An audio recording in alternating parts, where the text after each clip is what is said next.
Hey everyone, this is Teresa from Base 10 Montessori, and today we are going to do a lesson on the logical adjective, which is the next lesson in our grammar series. So before we start this lesson, let's take a look at what we've done so far. We've been through the article, and then we've done the first adjective lesson, which was the farm. So we've introduced the adjective and the article already, and this is another lesson on the adjective. And this lesson really looks at the different uses of the adjective and how it works with the noun. And it's a pretty fun lesson, and the resources and materials for this lesson is pretty affordable and pretty easy to get. So let's start with that. Let's start by looking at what materials you might need and also whether or not you want to buy materials or make your own, because it's going to be pretty easy to make your own for this one. So for today, I'm actually going to use Montessori Print Shop's logical adjective game, and it's pretty affordable. It's only $3. So let's look at that real quick, and then you can decide whether or not you like theirs or if you want to make your own. So first of all, let's go to Montessori Print Shop, and don't worry, I'll put the link to this down below.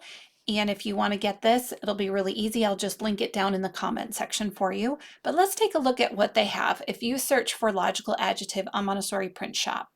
So right here, there are a few different things that show up, and we are going to look at the logical adjectives that are right here, these first 4 lessons. Now, the first 2 lessons are in print, this one and this one. Those are both the same lesson. They're just offered in print, and they're offered in color or in black and white. Then the second 2 are the same thing, but these lessons are offered in cursive.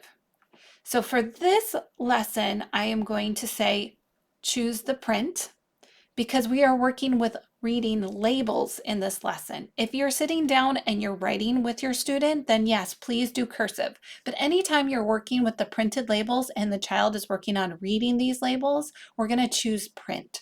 So I am going to steer you towards the print version of this lesson, and my preference is the color.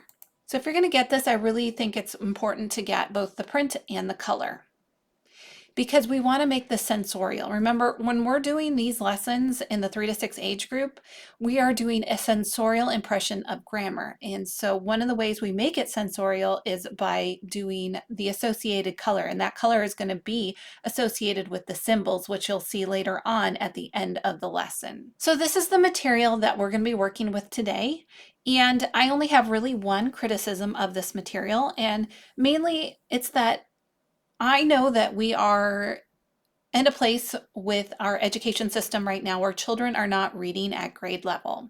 So some of these words are going to be difficult. There are enough to choose from that I think you'll be okay. However, you do need to consider your student's ability. If you know your student is nowhere near reading these words, then you're going to want to make your own labels. So this has 72 word cards, 36 pairs, and 1 control chart. And honestly, I don't use a control chart. So the control chart is not something that we use in AMI for this lesson.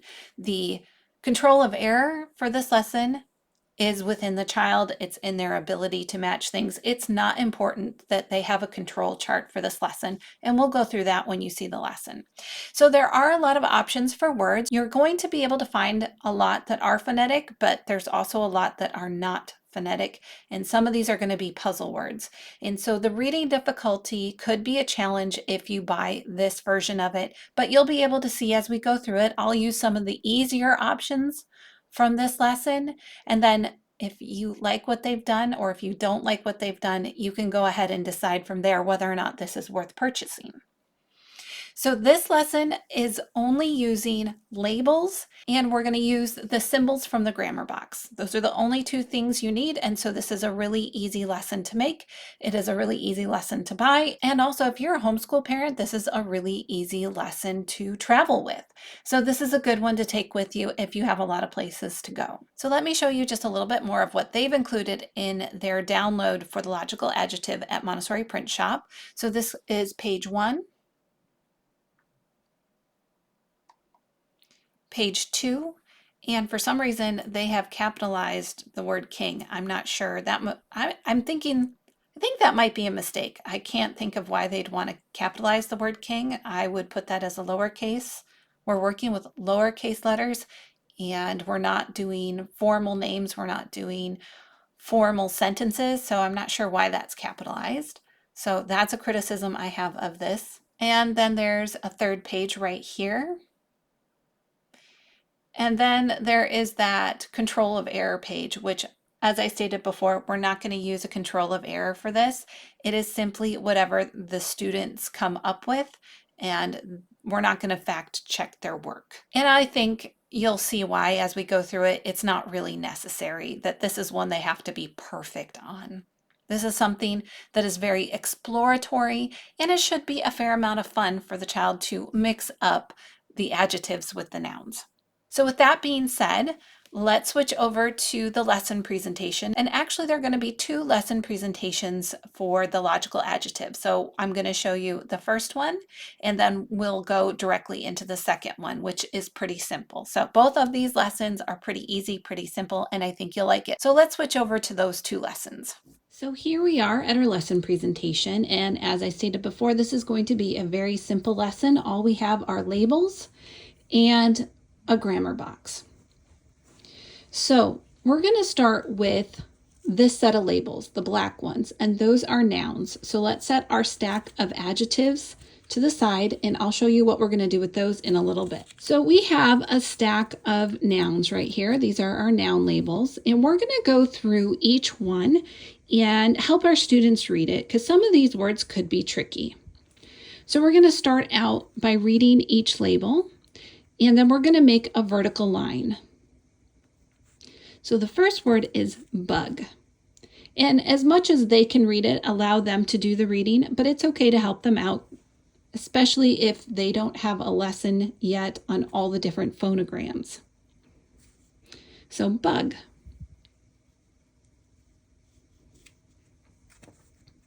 Mud.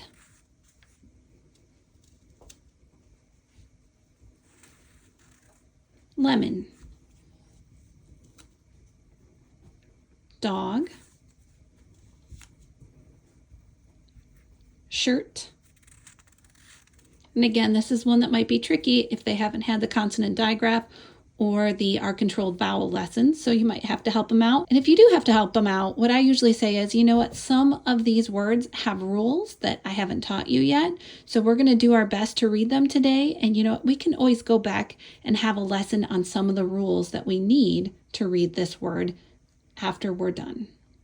So it's okay to explain to them that it may not make sense yet because I haven't given you the rule to read this word yet. So it's okay to let them know that there are rules, that there are different lessons to reading these words that they're going to get, and this will just help inspire them to keep going and get more lessons on their phonograms and on their consonant digraphs. So shirt, sun, butter, rabbit. So here's our first row. We've read through all of these. Now let's get out our second set of labels. Here's our blue labels. And again, you can explain to them that some of these are going to have rules that we have not gone over yet. So if you haven't gotten to those reading rules, but you really want them to move forward with the grammar lessons, it's okay to help them out and just remind them there are more rules to learn about reading, and you're going to give them those rules as we go along. But for today, we're just going to work together on sounding these words out.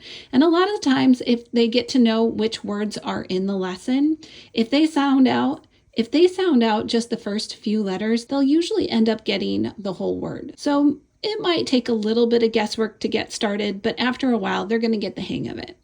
So I wouldn't discourage them if you think that they are in that zone of proximal development for understanding these words.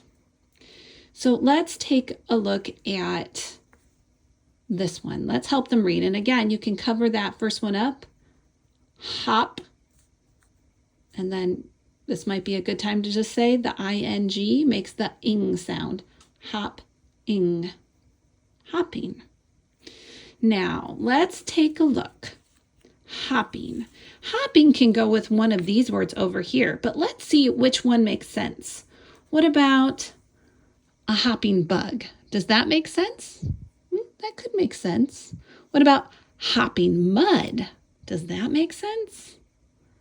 No, that doesn't make sense. Let's try, what about if we had a hopping lemon? What do you think about that one? No, probably not a hopping lemon. Hopping dog? Yeah, we could have a hopping dog possibly. What about a hopping shirt? Can we have a hopping shirt?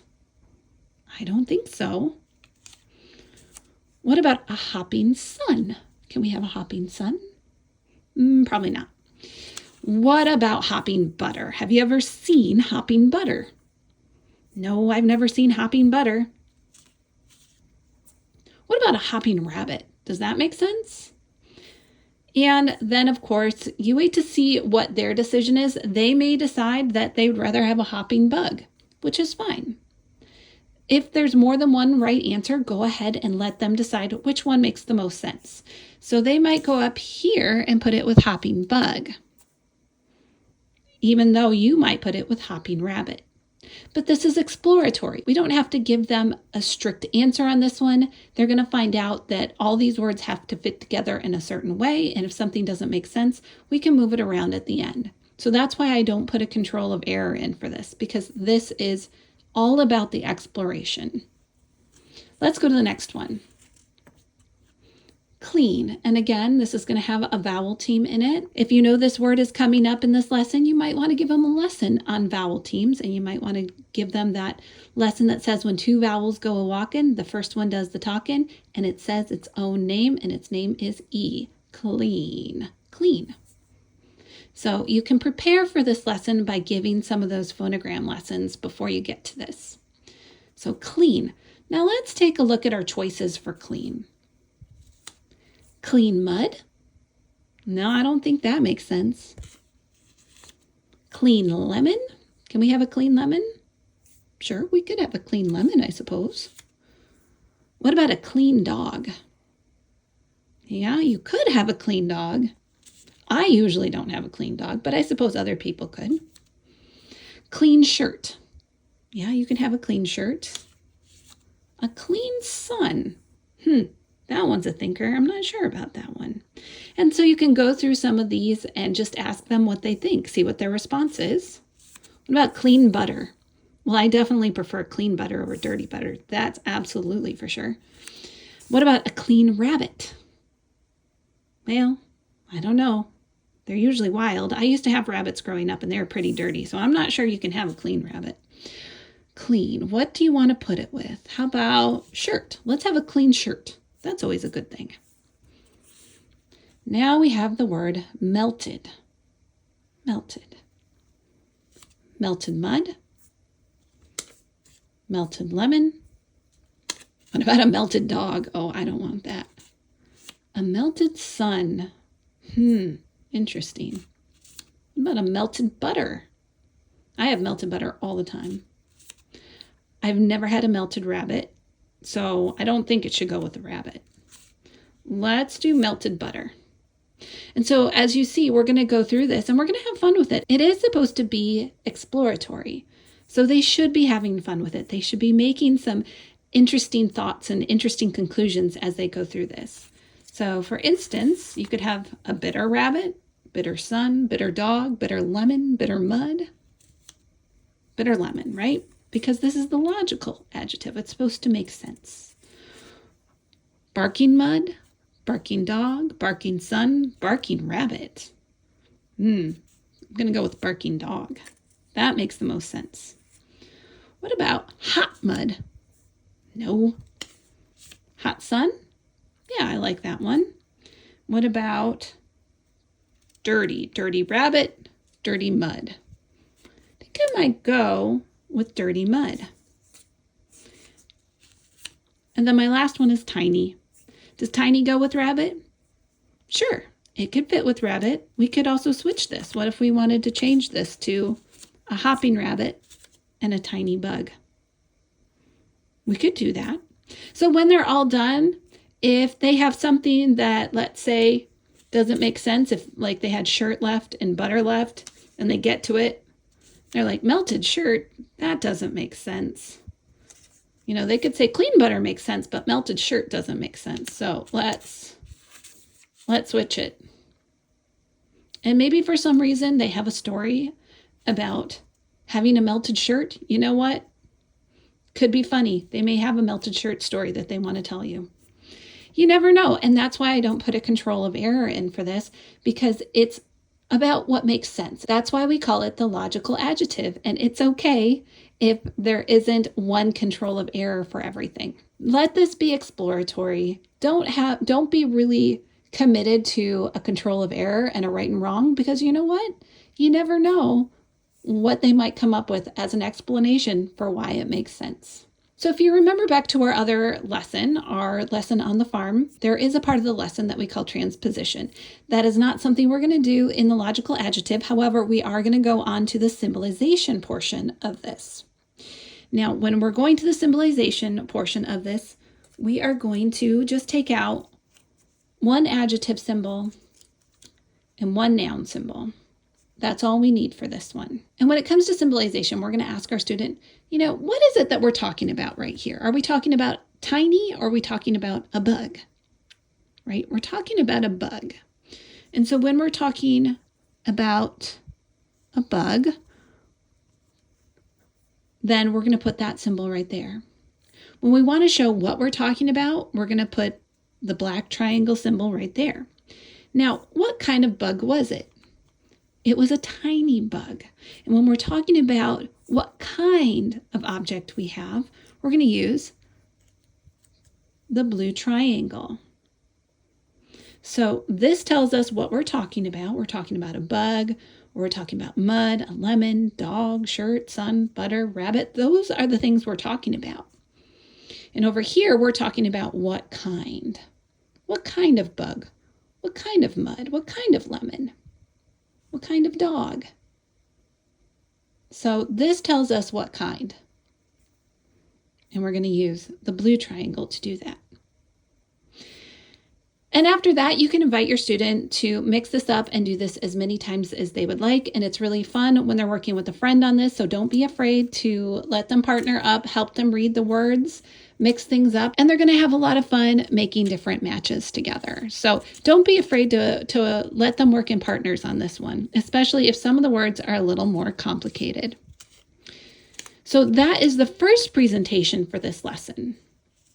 We have one adjective paired with one noun. But there's a second presentation for this lesson, and that is where we choose one noun, and then we put together a lot of different adjectives. And let's switch over to that lesson right now. So once they've been working with the logical adjective for a while, we can move on to the second lesson.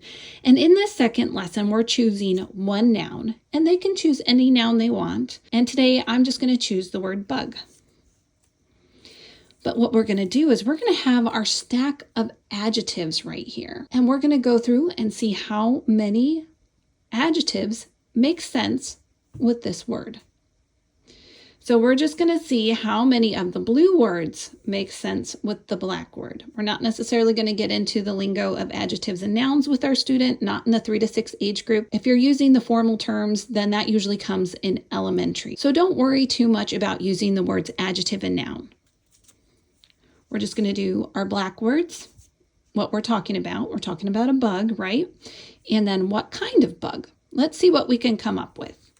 What about a rich bug? A bug with lots of money. Can you have one of those? And you can let your student decide. They might decide, no, bugs can't be rich. Let's move on. What about a dirty bug? Can you have a dirty bug? Sure, I guess you could have a dirty bug. Let's try that. What about a sour bug?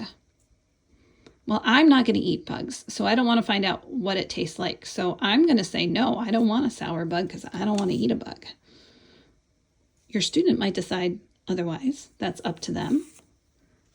What about crunchy? A crunchy, dirty bug? Well, again, I don't want to eat a bug. Do you want to eat a bug? I don't want to eat a bug. So let's not have a crunchy bug. Or they might decide, you know what, I would eat a bug. Let's keep crunchy there. Again, this is supposed to be fun and exploratory, so go ahead and let your student decide if they want to keep the word crunchy in or if they want to take it out. So they might decide, you know what, yep, I'm going to put the word crunchy in there. I want to keep it. What about a large, crunchy, dirty bug? Can we have a large, crunchy, dirty bug? Sure, let's try that. What about a crying, large, crunchy, dirty bug? Can we have a crying bug? Probably not. Let's say no to that one. What about a slippery bug? Can we have a slippery bug? A slippery, large, crunchy, dirty bug? I don't know. Probably not, but maybe. I don't know. You'll have to let your student decide on that one. Again, that's going to be their judgment call because it's going to be all about, it is very much about what they decide to do with this lesson. But feel free, again, to have fun with it. What about a bitter, large, crunchy, dirty bug? Well, if you're going to eat it, I don't know what they taste like, so I have no idea if it's bitter. What about a hot, large, crunchy, dirty bug? Well, I suppose bugs can be hot. How about a hopping, hot, large, crunchy, dirty bug? Yeah, you could have that. Let's keep that in. What about this one? A clean, hopping, hot, large, crunchy, dirty bug. You can have a clean bug, but there's a problem here. Let me show you what it is. Can you have a bug that's both clean and dirty? No, you have to choose one. That would mean two different things. So you can choose a clean bug or a dirty bug. What would you like? Clean or dirty? Let's go with a dirty bug. They live outside in the dirt. They're probably dirty. All right, so what about a barking, crunchy, hopping, hot, large, dirty bug? No, I've never heard a bug bark, so let's not do bark. Okay, what about tiny? A tiny, crunchy, hopping, hot, large, dirty bug. You could have a tiny bug and you can have a large bug, but you can't have both at the same time. So which one are we going to choose, a tiny bug or a large bug? You know what? They might decide they want a tiny bug. So we have a crunchy, hopping, hot, tiny, dirty bug. And so we'll keep going through all the adjectives until we've got to the end and we find the ones that your student likes the most, that make the most sense, and they're ones that have to work together, right? We don't have tiny and large at the same time. We don't have clean and dirty at the same time. And we don't have hot and cold at the same time. So when we get those two conflicting words, we're going to have to choose which one makes the most sense. And so it can be a little bit silly. It's all right if they get silly with this lesson. And when we're done with that, we're going to get out our grammar box and we're going to symbolize again, right? We're going to say, you know, what is it that we're talking about here? We're talking about a bug. And when we're talking about something, we're going to symbolize it with that black triangle. And when we're talking about what kind of bug, we're going to symbolize it with the blue triangle. But we're going to need more than one, right? Because we have more than one blue word. So we're going to go to our grammar box and we're going to need to get some more triangles. So this one needs a triangle. This one needs a triangle. This one needs a triangle. And this one needs a triangle because all of these words work together to tell us what kind of bug we have. We have a crunchy, hopping, hot, tiny, dirty bug. And that's it. That's how we do the second lesson presentation. It is that simple, and it really is supposed to be fun. And again, don't get worked up into a control of error for this. This really is within the child an exploratory lesson, and they're going to understand it. They're going to play around with it. They're going to be a little silly with it, but this is all about exploration. It's not about having a really strict right or wrong. The thing that you might take note of is whether or not they remember which symbol goes with which word. That you want to take note of. And just see if they understand that they can't have like dirty and clean going together for the same word. Other than that, it's pretty much just a really fun lesson. Again, easy to take with you, easy to travel with, easy to make. So anyways, that's all I have for you today. I hope you liked this lesson. If you did, don't forget to give it a thumbs up. Like, share, comment, and subscribe to the channel, and I will see you in the next video.